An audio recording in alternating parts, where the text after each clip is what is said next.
Nasson Nadou, elle est coordinatrice générale de la synergie des travailleurs du Togo STT. Avec elle, nous allons faire le tour d'horizon de l'actualité syndicale dans notre pays. Une fois encore, madame, bonjour. Bonjour à tous les auditeurs. Et comment se porte la synergie? La synergie, pour ce que j'en sais, que je vis, se porte bien. Merci. Et les fonctionnaires togolais? Les fonctionnaires se portent coup-ci, coup-ça. C'est-à-dire? Aussi bien que possible. Ils sont à l'aise? Non, ils ne sont pas à l'aise. On reviendra tout de suite. Et madame Claude Pelelem, enseignante d'allemand à Kara et également point focal STT dans cette même ville, libre depuis hier. Et que lui reproche-t-on concrètement? Merci beaucoup. Effectivement, notre camarade Claude Pelelem, qui a été appréhendé à Kara le lundi, a suivi toute une pérégrination de Kara au SRI de Lomé et a atterri devant le juge d'instruction hier en début d'après-midi, a été placé sous contrôle judiciaire. Ce qu'on lui reproche, nous avons rencontré les autorités judiciaires hier. Pour aujourd'hui, nous-mêmes, l'affaire ne nous est pas encore totalement claire. Il y avait un PV qui a été frappé, sinon écrit, qu'il a accompagné devant l'autorité judiciaire. Et le PV dit que groupe de malfaiteurs, association de malfaiteurs. Vous savez, même le mot est difficile à prononcer. Association de malfaiteurs, destruction de biens publics par voie d'incendie, incitation à la violence. C'est des trucs comme ça qui sont dans le PV. Tellement gros que comme l'idée n'est même pas au niveau de nos portées, on n'a jamais prononcé ce genre de mots. Ça m'est difficile de les retenir d'abord, de les reciter comme je viens de vous le faire. Merci Dieu de m'avoir permis de me retrouver. Effectivement, c'est ce qui serait retenu contre lui. Et l'autorité judiciaire dit qu'il doit passer tous les premiers lundis du mois pour pouvoir se présenter à Lomé pendant que l'instruction continue. Donc voilà ce que nous avons eu comme information au niveau du parquet hier. Donc le camarade lui-même, nous l'avons rencontré, il se porte tant bien que mal. Après avoir passé toutes ces pérégrinations et arrivé jusque-là. Et à l'écouter, la péripétie elle est longue. On ne peut pas se mettre à tout raconter ici sur les antennes.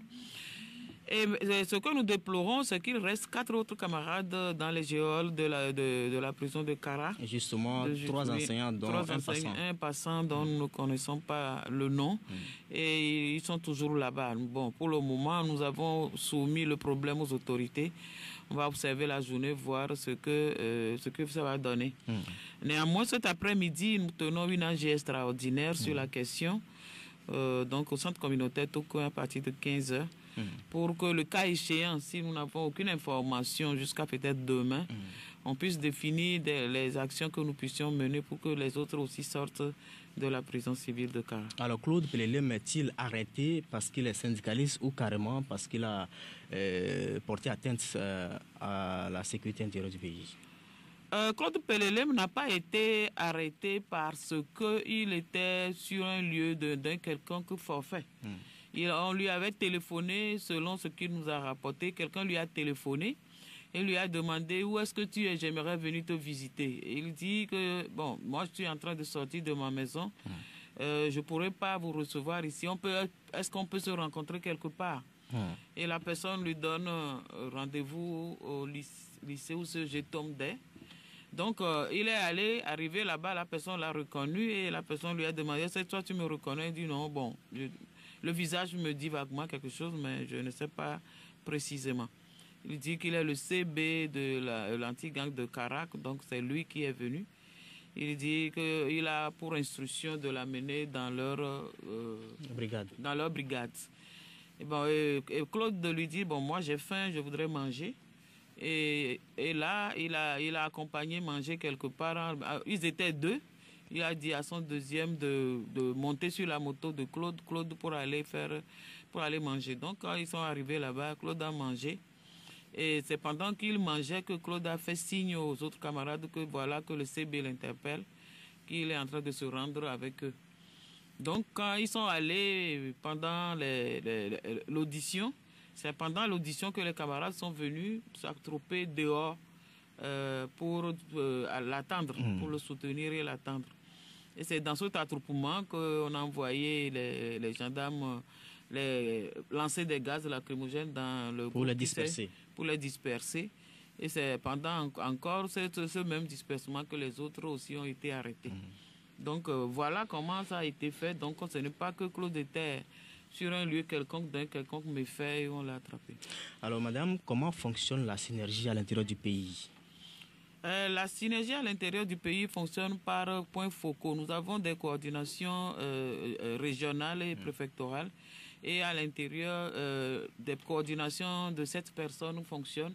Et on a des points focaux dans les différents coins des régions ou des préfectures où les coordinations sont installées. Alors, est-ce qu'ils arrivent à faire le travail à l'intérieur du pays? Est-ce que c'est aisé? Ce n'est pas aisé. Ce n'est pas aisé du tout, du moment que, en matière syndicale, une fois que vous êtes en mouvement, vous êtes fichés comme des agitateurs et toutes les autorités locales veulent éviter que des agitations soi-disant ne se passent dans leur localité. Donc vous êtes fichés et les camarades, pour certains, il y a la peur. Certains ne veulent pas s'exposer parce que nous avons connu aussi des poursuites à l'homme, des chasses à l'homme dans ces conditions-là.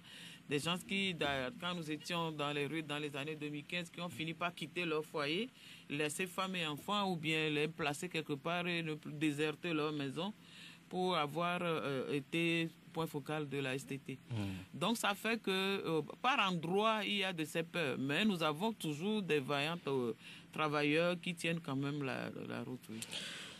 On a vu la semaine dernière la STT solidaire des actions des universitaires de la faculté des sciences de la santé pour la libération du professeur Iou Ateba et deux de ses étudiants. Et pourquoi cette solidarité? Merci beaucoup. Le vendredi dernier, nous étions en AG, soit dit en passant, moi-même je n'y étais pas, j'étais en réunion. Donc les camarades qui avaient assuré l'AG ont eu l'information. On est venu leur reporter que c'est comme ça, l'université, les camarades, puisque nous avons des médecins et des professeurs dans nos rangs. Nous avons le syndicat Saint-Forte qui est membre rallié de la STT. Donc on est venu nous rapporter comme les tracasseries qu'ils connaissent à la faculté. Donc à la sortie de notre AG, les camarades se sont portés là-bas pour leur porter leur soutien dans les tracasseries auxquelles ils faisaient face. Ils étaient absents à l'AG, donc à demander des informations sur leur absence, qui a conduit à ce qu'on nous informe sur la situation de la FSS. Donc nous sommes portés à leur secours et nous avons pu constater le problème qui se pose là-bas. C'est ça qui a d'ailleurs valu que cette semaine, les camarades à l'AG en question avaient voulu que nous fassions 5 jours de grève toute la semaine jusqu'à ce que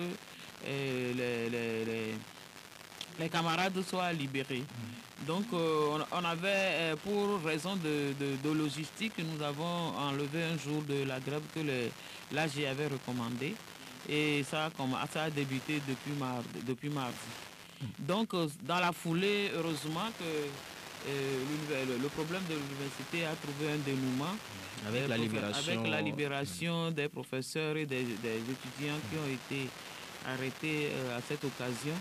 Nous remercions d'ailleurs tous ceux qui ont œuvré pour que cette libération puisse avoir lieu, tous ceux qui se sont mobilisés et qui ont porté haut nos voix, afin que nous puissions avoir ce gain de cause-là. Merci à tous. Donc la grève continue maintenant pour notre plateforme que nous avons déposée auprès du ministre de la fonction publique depuis octobre 2017. Voilà. Alors restons toujours dans le monde syndical. 120 employés de Sotral, la société de transport de Lomé, sont licenciés pour avoir observé un modèle de grève. Je n'ai pas eu vent que le licenciement soit déjà effectif. Nous avons été contactés au sein de la STT que les employés de la Sotral voudraient nous rencontrer. Ils ne sont pas ralliés à la STT. Donc s'il y a eu grève là-bas, c'est la grève est purement de leur service. Donc il s'est passé forcément quelque chose au sein de leur service qui ont poussé les employés à se mettre en grève. Mais je ne crois pas que ce soit pour l'effet de grève qu'ils ont été licenciés. Nous irons auprès d'eux. Ils sont venus, mais nous étions dans nos mouvements. Nous ne pouvions pas encore les intégrer par rapport à notre plateforme. Et aussi, on n'a pas pu les écouter encore. Donc je ne saurais dire le fond du problème en tant que tel. Mais ils sont à nos portes, ils sont là et nous avons fixé rendez-vous avec eux pour pouvoir les écouter, de savoir exactement de quoi ils retournent. Et voir si nous pouvons approcher les autorités de la Sotral pour aussi savoir connaître du problème et savoir comment orienter les actions futures. Alors, le Togo est depuis quelques moments, sinon pour l'éducation depuis la rentrée scolaire, confronté à une série de grèves, fonction publique, santé, éducation, administration générale. Pourquoi cette série de grèves? Les grèves ont commencé depuis... Effectivement, les enseignants avaient commencé depuis l'année 2017. Et il y a la santé qui vient à peine de rentrer dedans.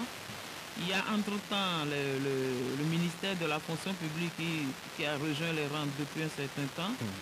Il y a les greffiers qui sont rentrés dedans, qui ont été malmenés et qui sont aussi quelque part dans la danse, je vais le dire comme ça. C'est pour vous dire que les inspecteurs de travail aussi, merci. Comme j'ai dit cabinet, ministère de la fonction publique, je les ai inclus mentalement. Merci beaucoup. C'est pour vous dire le malaise qui est là aujourd'hui dans la fonction publique. Si tous ces secteurs-là, pris individuellement, se sont mis un jour en branle, c'est parce que, quoi que l'on dise que les fonctionnaires ont eu des choses, c'est qu'ils se retrouvent encore devant des conditions inacceptables de travail, que toutes ces corporations-là se sont levées.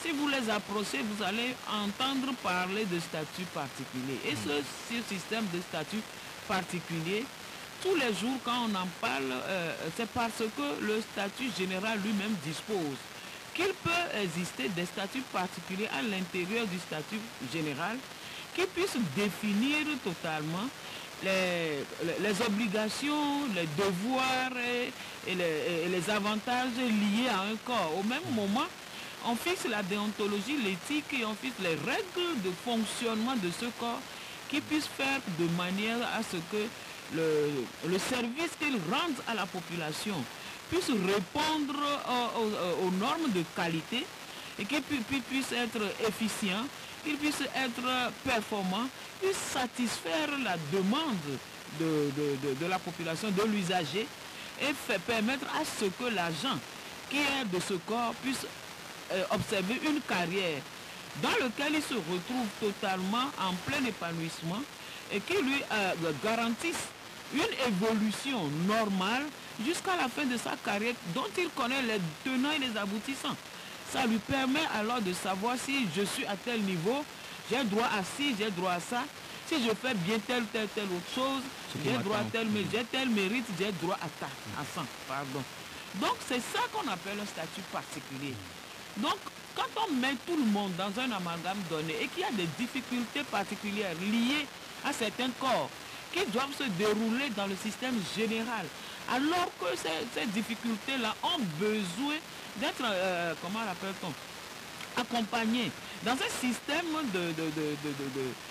d'encouragement, dans un système de motivation, dans un système même de sanction, parce que parfois il en revient à certaines difficultés, à certaines particularités qui tiennent à ce que des dommages et des dégâts puissent se causer si jamais l'agent qui est détenteur de cette particularité-là n'observe pas bien la déontologie de son service, de son corps.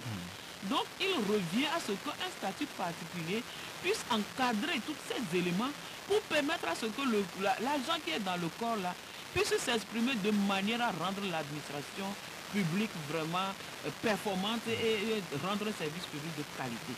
Donc c'est tout ça là que l'on envisage quand nous le disons qu'il faut mettre un statut particulier en place pour certains corps. l'administration publique aujourd'hui, tout le monde nous décrit. On nous décrit pourquoi?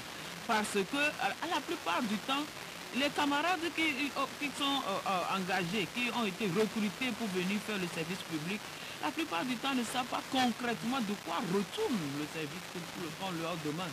Il a une compétence, il a une connaissance avant de venir dans le service, mais dites-moi, les connaissances que nous acquérons dans les facultés, que nous acquérons sur les bancs de l'école, ne sont pas tout le temps compatibles avec le service administratif. L'administration a ses particularités que forcément même le professeur qui vient dans un service administratif, quelles que soient ses compétences, est obligé de s'adapter, est obligé d'apprendre sur le tas, est obligé de se mettre au fait de la réalité du terrain afin de savoir concrètement comment lui-même amalgamer ses connaissances avec ce qui se fait. Ce n'est obligatoirement. Donc, il y a cette particularité-là qui fait que on a besoin dans l'administration de tout le temps s'adapter et ça a besoin de formation continue. Bon, l'ENA est là pour parfois pallier un temps soit peu à cette carence, mais ce n'est pas tout le temps que cela se fait dans les règles de l'art et de la manière continue que cela se doit. Donc les camarades aujourd'hui, quand ils viennent sur les lieux de travail, surtout dans l'administration publique, il leur est difficile de se mettre en diapason avec les réalités du terrain, apprendre ce qui se fait. C'est maintenant que tu te remets en question, en cause, pour pouvoir adapter tes connaissances. Parfois même tu n'utilises pas tes connaissances du tout. Tu réapprends autre chose pour pouvoir fonctionner. Donc dans de telles conditions, il faut qu'il y ait des statuts particuliers pour définir les choses. Qu'il y ait des fiches de mission qui soient établies pour que chacun qui rentre dedans sache concrètement de ce qu'il est venu faire, ce qu'on attend de lui et comment il doit rendre la fonction qu'on lui demande, qu'il occupe. Donc voilà tous ces paramètres-là. Et on nous dit non, on ne peut pas le faire parce que le statut général sera vidé. Et là, c'est un paramètre que nous n'arrivons pas à comprendre parce que tout ce que nous disons, c'est dans le sillage de l'avancée, de l'évolution, de la performance de l'administration elle-même. Et ensuite maintenant, définir un plan de carrière clair pour que l'agent qui rentre dedans sait comment il est rentré, comment il va sortir demain et qu'est-ce qu'il doit faire concrètement pour atteindre tel niveau avant de sortir. Sans ça, il y a un flou, il y a un horizon totalement bouché. Tout le monde sait que bon, je vais avoir des avancements tous les 2 ans, mais encore de quelle manière, et c'est possible que je ne puisse pas atteindre ici. C'est difficile. Et à la fin, on est surpris par la retraite. Bon, on ne peut pas dire qu'on est surpris puisque dès le départ, on sait à quel âge on allait partir. Donc, on ne peut pas être surpris. Et l'âge venant, mais à quel niveau tu sortiras là, tu ne le sais pas. Tu peux être bloqué par une promotion à un moment, à un autre. Alors, parlant des statuts particuliers, la police nationale a vu son statut voté depuis, mais qu'est-ce qui bloque? C'est tout ça là que la STT a regroupé dans son 3e point de la plateforme de revendication qui est là aujourd'hui. Effectivement, il n'y a rien qui bloque. Tout ce qui est des sanctions, des obligations leur sont appliquées. Il y a une partie aussi des avantages, quelques avantages qui leur sont accordés, mais tout ce qu'il y a dedans n'est pas appliqué. Tout ce qui peut rendre la fonction fluide, tout ce qui peut rendre la fonction motivante ne leur est pas appliqué. Donc, ils ne sont pas les seuls. Tous les corps habillés, c'est pareil. Vous allez chez les sapeurs, ils ne savent même pas où se trouve leur statut particulier aujourd'hui. Et les pénitenciers encore moins, ils sont encore nouveaux mis en place. En tout temps, ils ont observé des mouvements. Oui, ils sont les nouveaux venus. Les surveillants de l'administration pénitentiaire. Oui, ils sont les nouveaux venus dans les corps habillés, mais déjà, ils ont déjà des difficultés. Vous voyez, tout ça là ne met pas à l'aise quand on veut travailler. Tout ce que la STT dit, assoyons-nous autour d'une table. Et sincèrement, de manière volontaire, on puisse mettre en place sur un papier, voilà les choses à faire, voilà les domaines dans lesquels il faut intervenir. Voilà ce qu'il faut faire pour que ces domaines-là puissent être élagués, puissent être rendus fluides et aisés à vivre aux travailleurs. Et surtout, je viens toujours là-dessus, rendre un service public de qualité aux usagers. Et à partir de là, tout le monde sait ce qu'il doit faire. Maintenant, s'il y a question financière, on peut aussi comment l'appelle-t-on, le programmer et dire que voilà ce qui est possible de faire cette année. L'année prochaine, on fait tant, l'autre année, on fait tant, et on fait ci, on fait ci. Et si chacun respecte la règle qui est posée, l'engagement qui est pris, je crois que petit à petit, on ne finira pas à venir à bout. Imaginez-vous, depuis les états généraux de la fonction publique en 2006, si un chronogramme tel avait été mis en place et a été annuellement et a été suivi, ne serait-ce qu'on dit voilà 1 milliard, 2 milliards qu'on va mettre dedans et chaque année ça va évoluer. Nous sommes en 2018.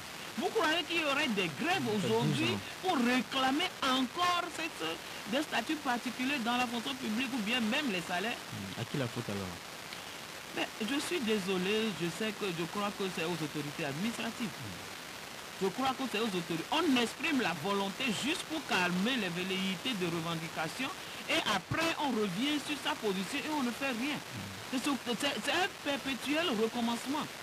Moi, à mon seul niveau en tant qu'individu à la tête de la STT, je ne me suis pas dit qu'en 2018, on reviendrait encore dans les rues pour réclamer une valeur individuelle. Sincèrement.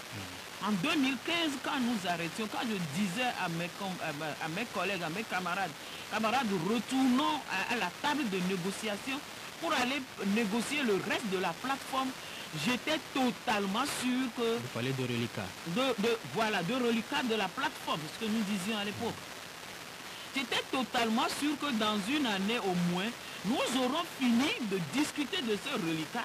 On aurait mis en place un programme d'exécution et que l'exécution se passant de commentaires à chaque échéance, il n'y aurait plus besoin d'aller réclamer quoi que ce soit dans les rues. Oui. Aujourd'hui, je suis regardé comme l'utopiste qui s'est fait berner, qui finalement revient, disons,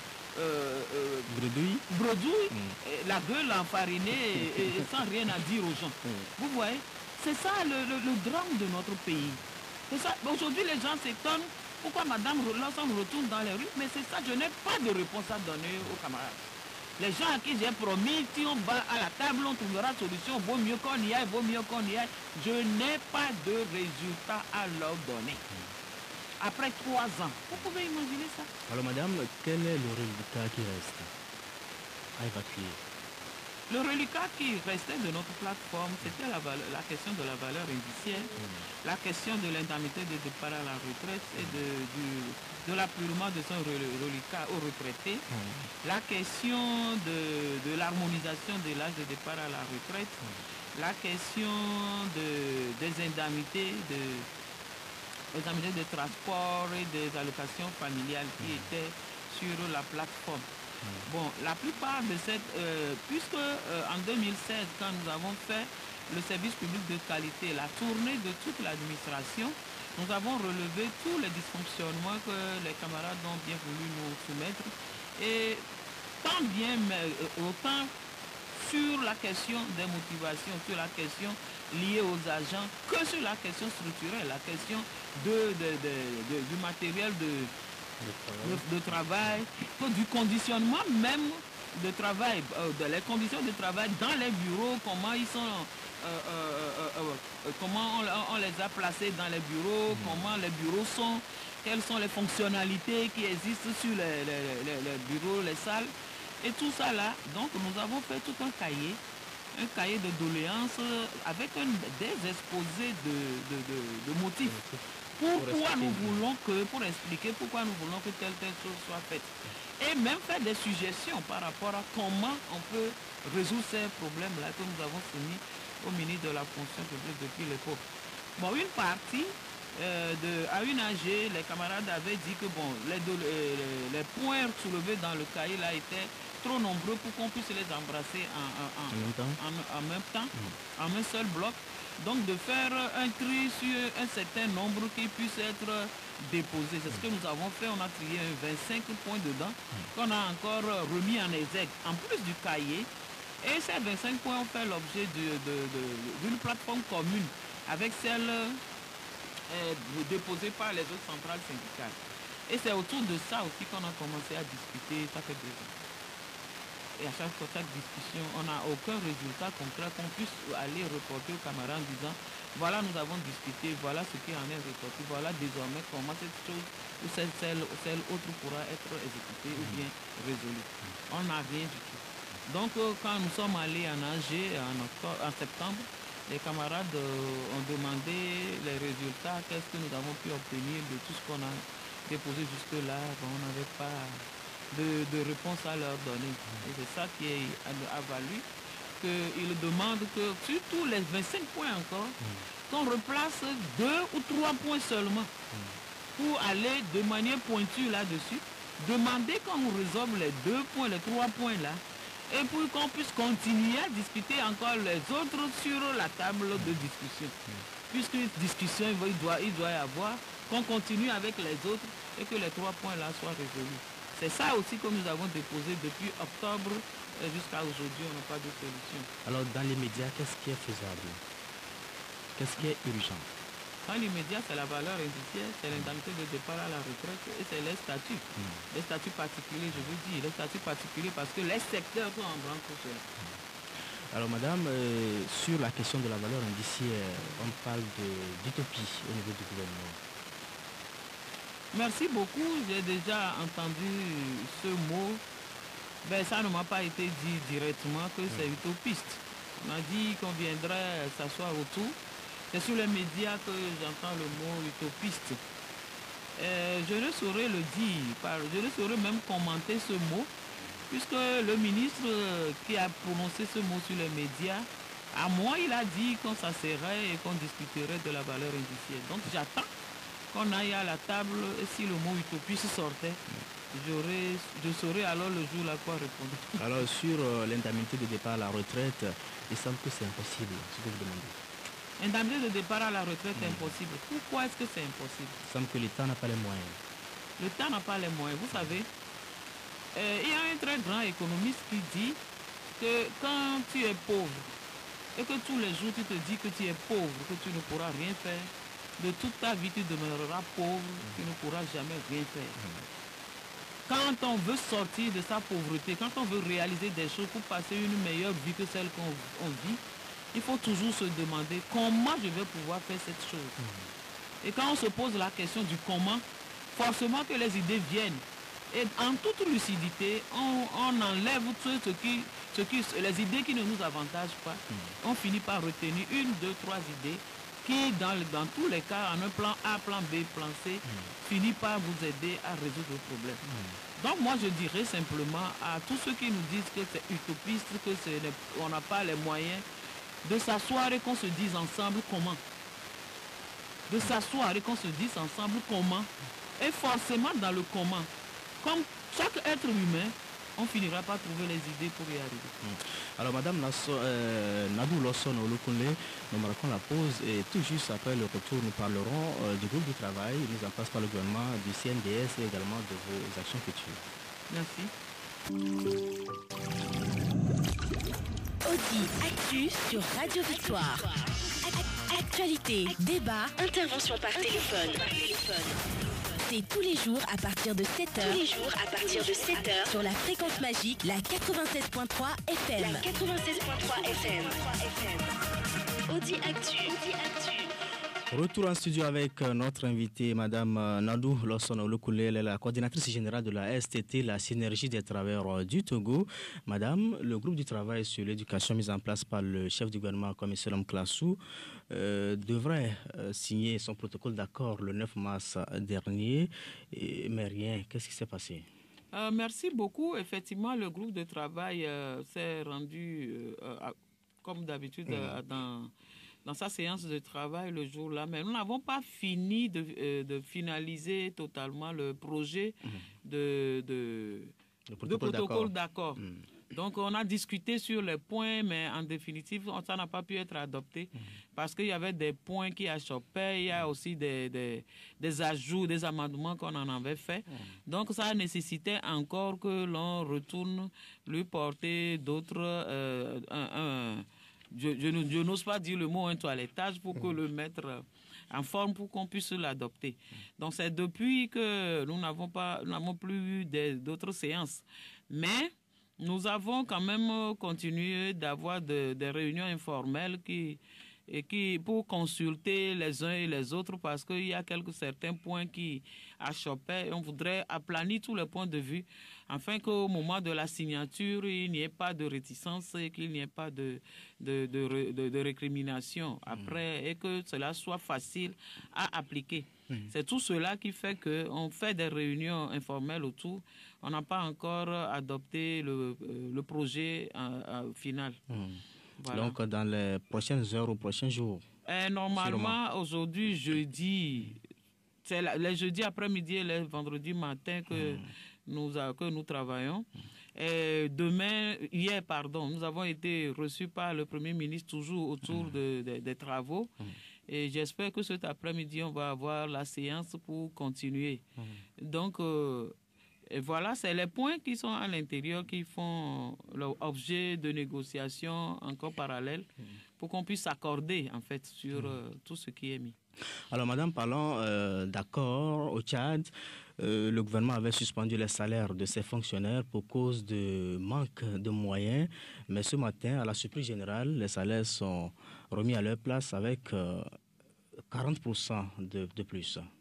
Oui, c'est ce que nous disons toujours. Les gens croient que c'est seul au Togo. Ce n'est pas seulement au Togo. Hier même, on nous faisait référence encore au Tchad parce que en situation de récession, les salaires ont été diminués, les syndicalistes ont beau faire la grève.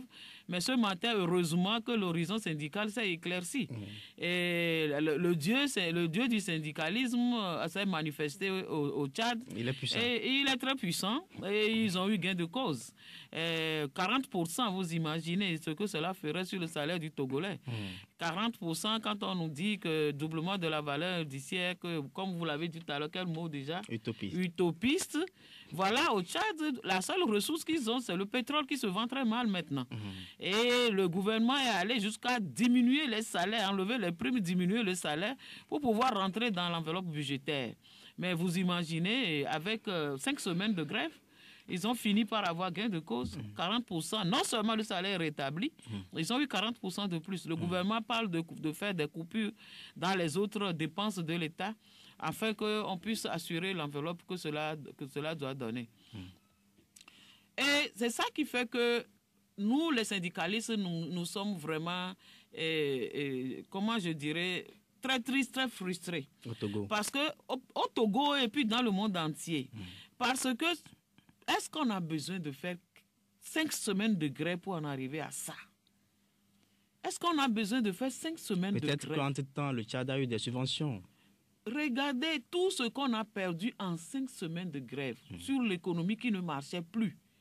Tout ce qu'on a perdu en 5 semaines de grève, ça pouvait largement couvrir les 40% et rester. Mais on a préféré faire le bras de fer, on a préféré tirer sur la corde, mettre les travailleurs dans cette situation pendant 5 bonnes semaines avant d'aller s'asseoir et de dire on vous accorde 40% de grâce. C'est de cela que nous parlons tout le temps. Nous disons qu'on n'a pas besoin d'aller jusque-là. Quand le problème se pose et qu'on va porter le problème à l'intention des autorités, qu'on s'asseye ensemble et que volontairement, avec vraiment une vraie volonté, je veux dire quand je prononce le mot volontairement, une vraie volonté de réaliser la chose. Parce que la réalisation de la chose-là ne va que dans l'intérêt du pays. Parce qu'aucun fonctionnaire ne va prendre un salaire aujourd'hui qu'il ira dépenser ailleurs. C'est toujours dans notre pays, dans notre économie, c'est l'économie qui est boostée.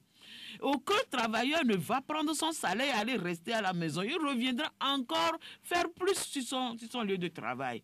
Donc tout ce dont nous parlons, c'est toujours remettre dans l'économie que nous tous nous voulons plus prospère, que nous voulons vraiment en évolution.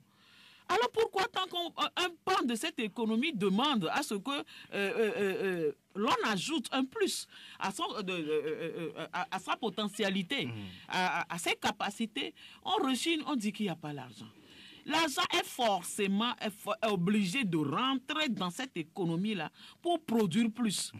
On parle d'investissement, oui, il faut investir. Mais il n'y a jamais d'investissement sans salaire. Sans consommation. Sans consommation. Quand on investit, forcément qu'il faut payer des salaires quelque part. Alors pourquoi est-ce qu'on nous oppose cela? Pourquoi est-ce qu'on nous oppose cela? Dans le Togo, c'est possible. Tout est possible dans un monde qui fonctionne bien. Tout est possible dans un monde qui fonctionne bien. Le Tchad vient encore de le démontrer.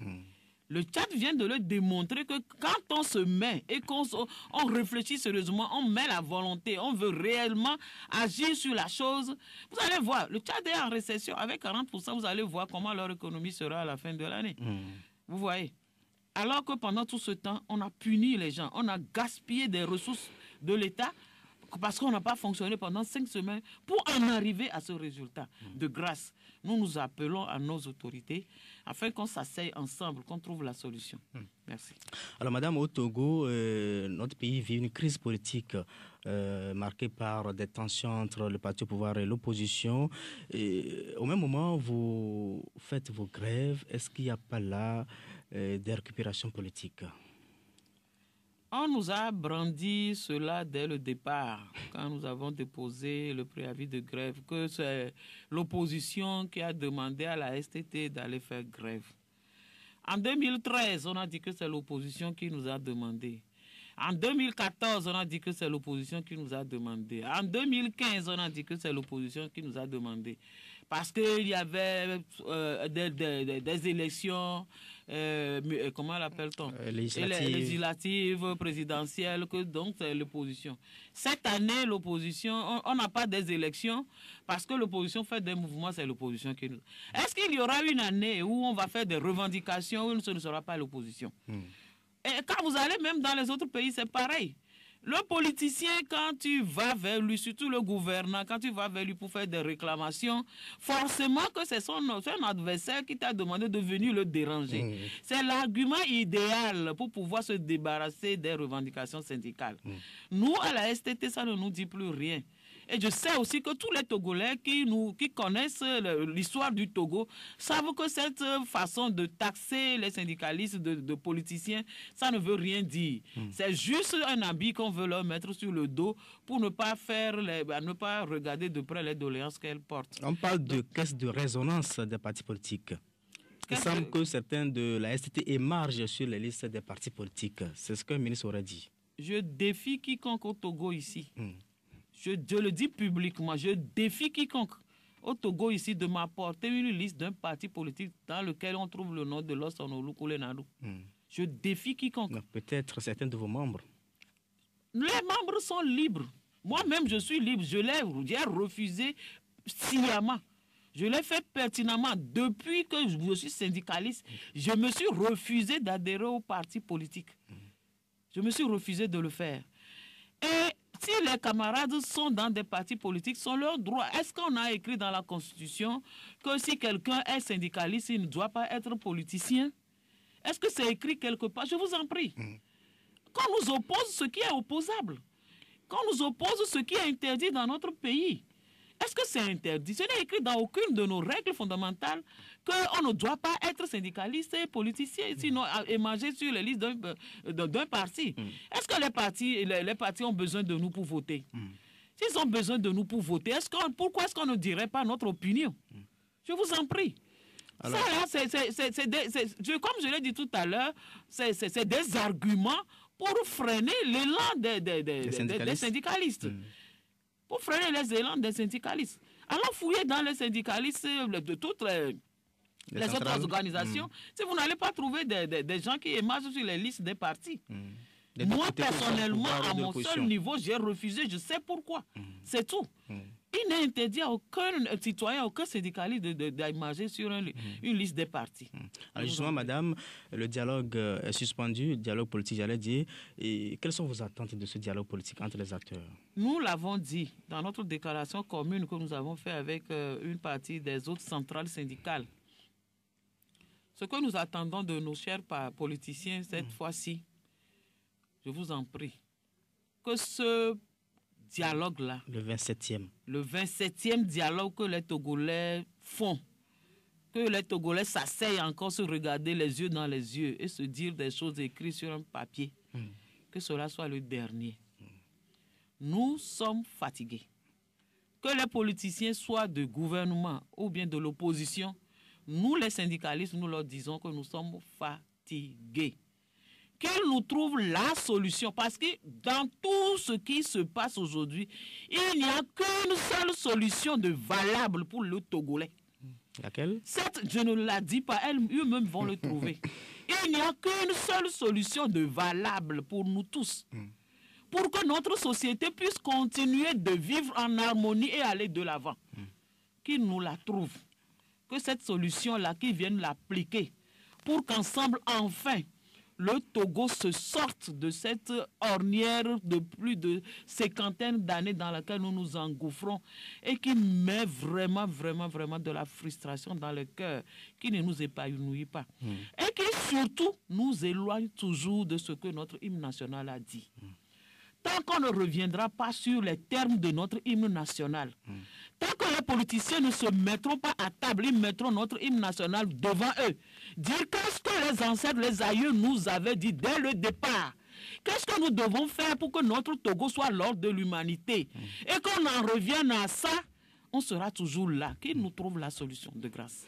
Alors, madame, avant de revenir sur vos actions futures, nous allons permettre à nos auditeurs de vous poser certaines questions. 22 21 80 99 ou 92 02 80 63. Ce sont là les deux lignes sur lesquelles vous pourriez poser toutes vos questions et faire vos suggestions à notre invitée, madame Nadou Losson Lokoulé, coordinatrice générale de la synergie des travailleurs du Togo. 22 21 80 99 92 02 80 63.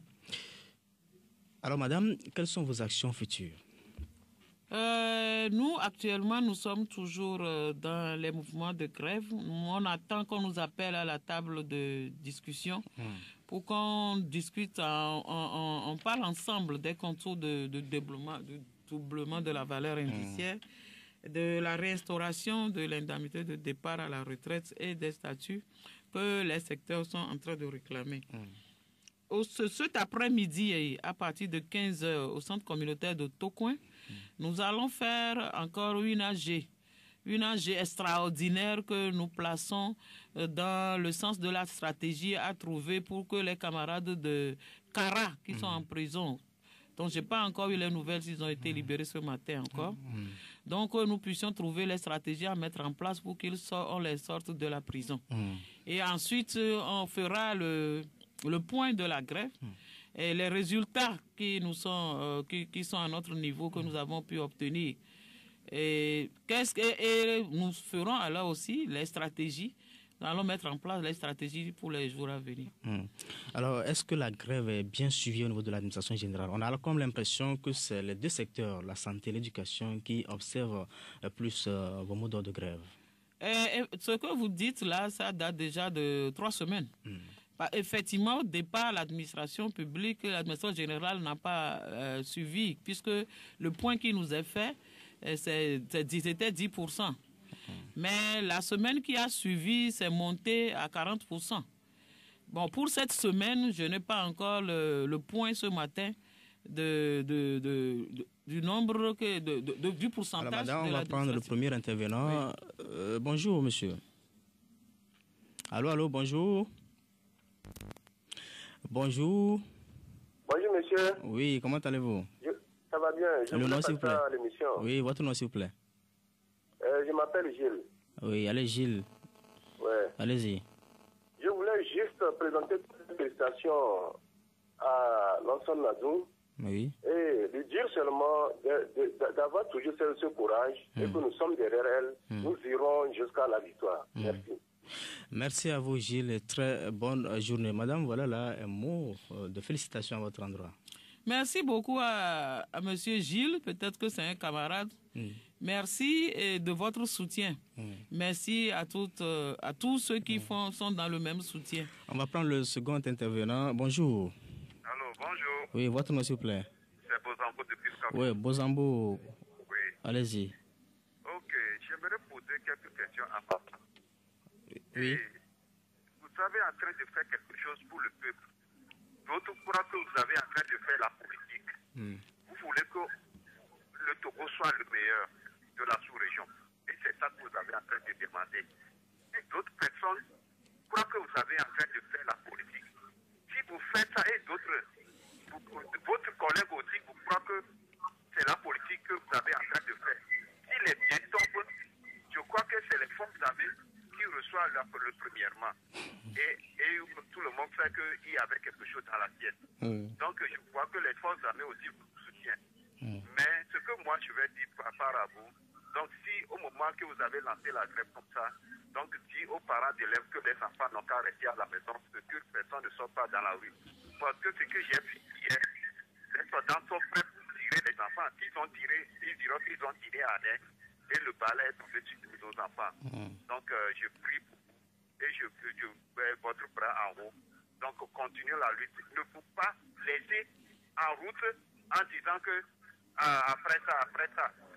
Donc ça ne nous rend pas bien au Togo. Merci. Merci à vous, Bozambo, et très bonne journée en compagnie des programmes de Victoire FM. Alors, madame, vous l'avez écouté, il dit que les forces armées togolaises sont les premières à bénéficier quand il y a des avantages lors de vos revendications. Et puis, il demande aussi que vous donniez des conseils aux parents d'élèves face à ces grèves à répétition dans le monde éducatif.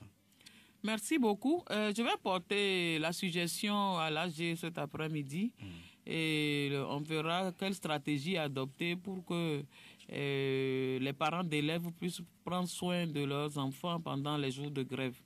Et c'est vraiment une chose très déplorable aussi. Je suis une maman. Quand on voit les enfants, je vois les enfants dans les rues, c'est pour cela que ça m'écoeure. Qu'on laisse autant les grèves durer, on ne prenne pas conscience, on ne voudrait pas discuter avec les responsables qui ont lancé la grève et qu'on fasse en sorte que ça dure le plus longtemps possible pour qu'on en arrive là. Depuis que nous avons déposé cette plateforme, depuis qu'on a fait le préavis, on aurait pu aller à table discuter, voir ce qu'il est possible de faire. On n'en serait même pas venu à la grève. Moi, je lance la grève, mais c'est une chose que je n'aime pas. Je n'aime pas la grève.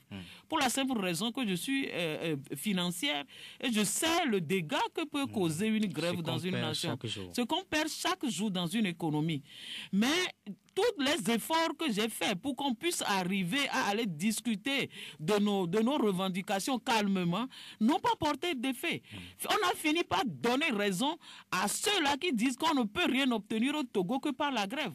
Et c'est à mon corps défendant qu'on en est revenu à ça. Sincèrement, c'est à mon corps défendant. Et je prie tous les Togolais de nous pardonner tous les dégâts que cela cause aujourd'hui et qu'ensemble qu'ils nous soutiennent qu'une bonne fois, qu'on vienne à bout de cette revendication, qu'on nous donne ce que nous revendiquons et qu'on puisse replier dans nos services. Merci à vous, Nadou Lawson Olukunle. Nous arrivons à la fin. Nous sommes à la fin de cette émission. Un dernier message avant de nous séparer à l'endroit des fonctionnaires, surtout de l'État togolais, votre employeur. Merci à l'endroit de mes chers collègues, les fonctionnaires. Quelle que soit la raison que l'on se donne aujourd'hui dans l'administration générale, ceux qui ne suivent pas la grève, cette raison-là n'a jamais amélioré nos conditions de travail ni nos rémunérations. C'est pas les grèves. Si nous pensons, si nous voyons en arrière tout le temps que nous avons passé, le temps où nos dévanciers, ceux qui étaient là avant dans les années 80, 90, ils n'ont rien réclamé. Regardez l'état dans lequel nous nous sommes retrouvés.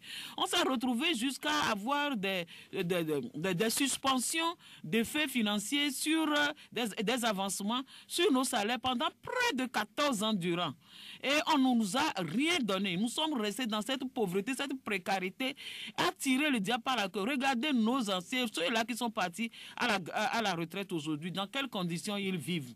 Les jeunes d'aujourd'hui disent qu'ils ne vont plus avoir ça. Et nous devons tous nous tenir par la main. Nous, les anciens qui sommes encore dans l'administration, nous n'avons pas l'habitude de cela, mais nous sommes condamnés à le faire si nous espérons que demain, avant de partir, nous puissions aussi respirer un temps soit peu. Donc, camarades, je vous dis, c'est bien de faire ce qu'on nous dit, mais c'est bien aussi de rechercher son propre bien. Les jeunes se battent aujourd'hui pour pouvoir nous sortir de là. Il faut que nous les épaulions. Il faut que chacun observe le mot d'ordre de grève. Même si tu es condamné en tant qu'autorité à aller sur le lieu du travail, on peut faire aussi la grève du zèle, ne pas faire le travail du tout pour lequel tu es allé au service. Ça aussi, c'est la grève. Et aussi, c'est nous, les anciens, qui sommes auprès des autorités, parlons. Disons-leur d'arrêter de faire durer la grève, de nous appeler pour qu'on en discute. Nous sommes ouverts à toute discussion autour de la plateforme.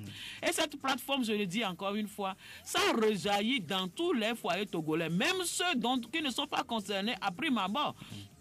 Il y a le secteur financier, les banques, les assurances, les structures privées qui ont calqué leur salaire sur l'administration. Quand ça avance, elles aussi ils avancent là-bas.